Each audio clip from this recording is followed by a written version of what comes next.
Et sinon? Et sinon, Et sinon? Des personnalités, des questions superficiellement profondes ou profondément superficielles pour un portrait différent. Déborah Sayag, autrice, réalisatrice. Sur quoi as-tu changé d'avis? Je pense que j'ai changé d'avis sur beaucoup de choses. Je dirais que j'ai un peu un plaisir à changer d'avis. J'aime bien, quand j'ai une espèce de sentiment qui va dans un sens très fort ou d'intuition ou même de conviction, qui va dans un sens, j'aime bien, la mettre à l'épreuve et du coup me renseigner ou dialoguer avec des gens qui vont avoir des idées différentes des miennes. Éventuellement lire des livres, dont je devine à l'avance que je serai vraiment pas d'accord avec la personne. Ouais, j'aime bien, ouvrir un peu les champs, de ce que je pense. Du coup, j'ai rarement des pensées très, simples. J'aime bien les pensées plutôt complexes, ouais. De quoi ne peux-tu pas te passer? Je peux pas me passer d'humour. L'humour, c'est vraiment ce qui sauve, enfin ce qui me sauve. J'adore les gens qui ont de l'humour parce que ça pour moi, ça comporte une certaine, délicatesse. Enfin, j'aime l'humour délicat, on va dire. Ça permet d'alléger les choses, de moins se prendre la tête entre guillemets, dans le mauvais sens du terme, parce que, je suis très cérébrale et donc je peux rapidement, m'enfoncer dans des choses, un peu trop, lourdes existentiellement, dans les réflexions et en même temps, j'adore ça. Mais c'est vrai que l'humour, c'est l'ingrédient qui change tout, qui fait que waouh, merci quoi, merci, de pouvoir rire, de pouvoir, sortir de l'esprit sérieux, voilà. Qu'est-ce qui pourrait te rendre folle? Je dirais la manipulation, mentale. Les gens qui nous envoient un message et son contraire, ça c'est quelque chose, oui, qui peut me rendre folle. J'appelle ça les gens qui te tordent le cerveau, qui font que tu sais plus, assez rapidement comment te comporter dans la relation. Tu te dis: «Si je dis blanc, ça va se retourner contre moi. Si je dis vert, pareil. Quoi que je dise, je sais que ça va se retourner contre moi». Donc moi, ça me conduit à une sorte d'inhibition et si jamais je suis obligée de les fréquenter, ça peut me rendre folle, ouais. Mais du coup, j'évite de fréquenter les gens qui ont ces procédés-là de communication. Que fais-tu en cachette? Je fais des squats en cachette. Je fais des squats sous ma douche, quand je me brosse les dents, quand je fais la vaisselle, voilà. Alors quand j'y pense, hein, il y a plein de fois où j'y pense pas, mais quand j'y pense, j'aime bien. Qu'est-ce qui te rend nostalgique?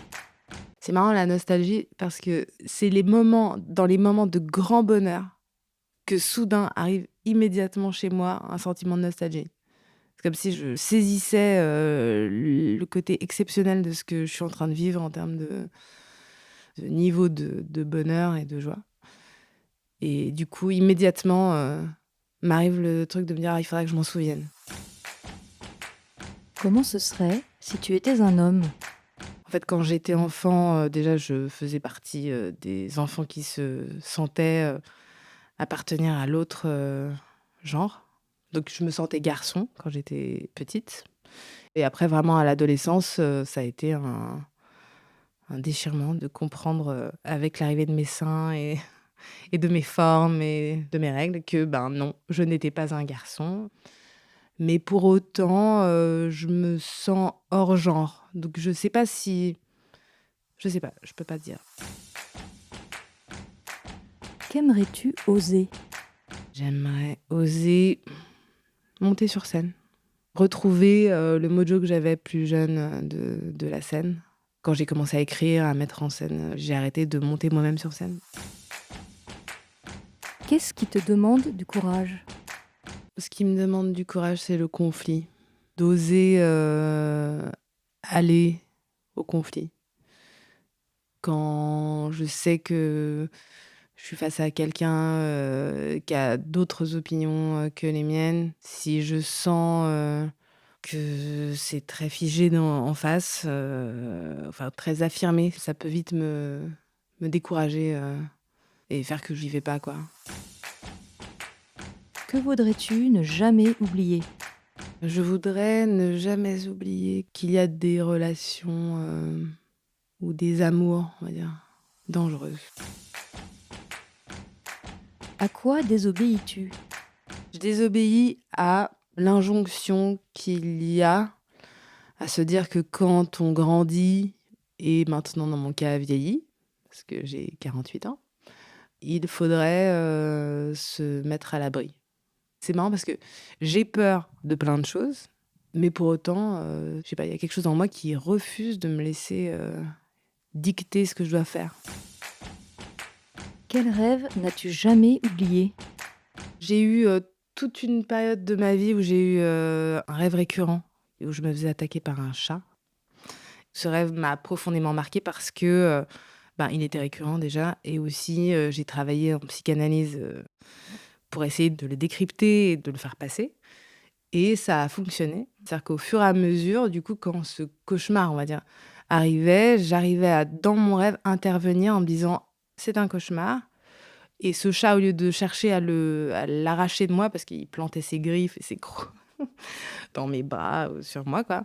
Au lieu de chercher à l'arracher, et du coup, c'était d'une douleur folle, j'arrivais à l'apaiser, à le calmer, à lui parler, à le caresser. Et il se détendait, puis il finissait par partir tout seul. Et voilà, donc ça a été un rêve, récurrent qui est passé du cauchemar à une capacité, à m'en libérer. Et j'ai un chat maintenant, oui, oui, absolument.